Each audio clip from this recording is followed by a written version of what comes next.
Maghapon na to na guys. Maayong hapon. Manguha ako ng pagkain ng baboy guys. Tsaka guys, dapat summer ngayon pero umuulan dito sa amin guys.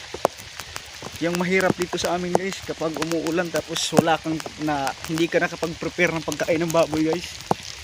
Talagang mapipilitan kang sumabak sa ilalim ng ulan guys para manguha ng pagkain ng baboy guys. Ano? Binalot ko lang ng plastic yung cellphone ko guys para hindi mabasa ng ulan. Ayan. Dumating na tayo guys dito sa sagingan ni Papa guys. Hindi pa rin humupa ang ulan guys.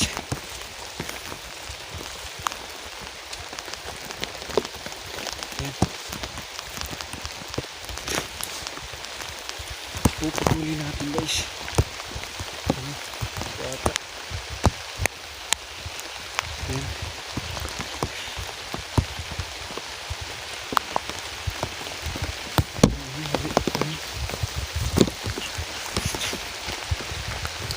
Putol tayo guys, putol. Saan ba dito? Yan na lang kasi baka lalakas pa yung ulan guys. Ito na yung puputulin natin guys.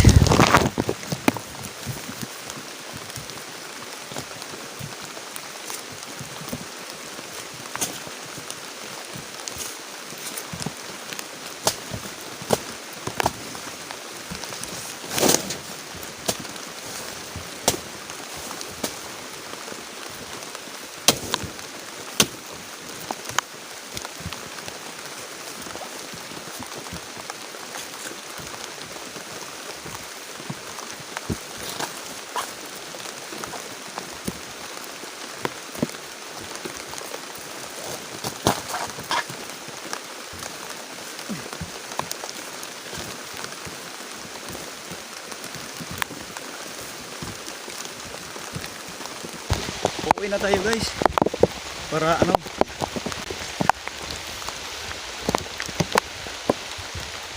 i-slice natin ito rin guys.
guys, sistema dito guys kapag umuulan guys, ano? Ang advantage guys kapag umuulan guys, hindi na ako kailangan pumunta dun sa balon guys, medyo malayo din yun guys eh, para makigib ng tubig. Kasi tubig ko lang yung ginagamit ko guys pag tag-ulan dito sa amin eh. Kaso guys, yung disadvantage naman guys, masyadong maputik guys habang nagpapakain ako ng mga alaga kong baboy guys. Oh, maputik masyado kasi wala akong kubo o kulungan sa kanila guys eh. Tapos na tayo ng pagbibigay ng pagkain sa ating mga alaga guys, ano? Maraming salamat guys sa suporta at sana mag-share kayo, mag-like, mag-comment sa ating mga video guys. Magandang hapon at maraming salamat po sa inyong lahat. Thank you.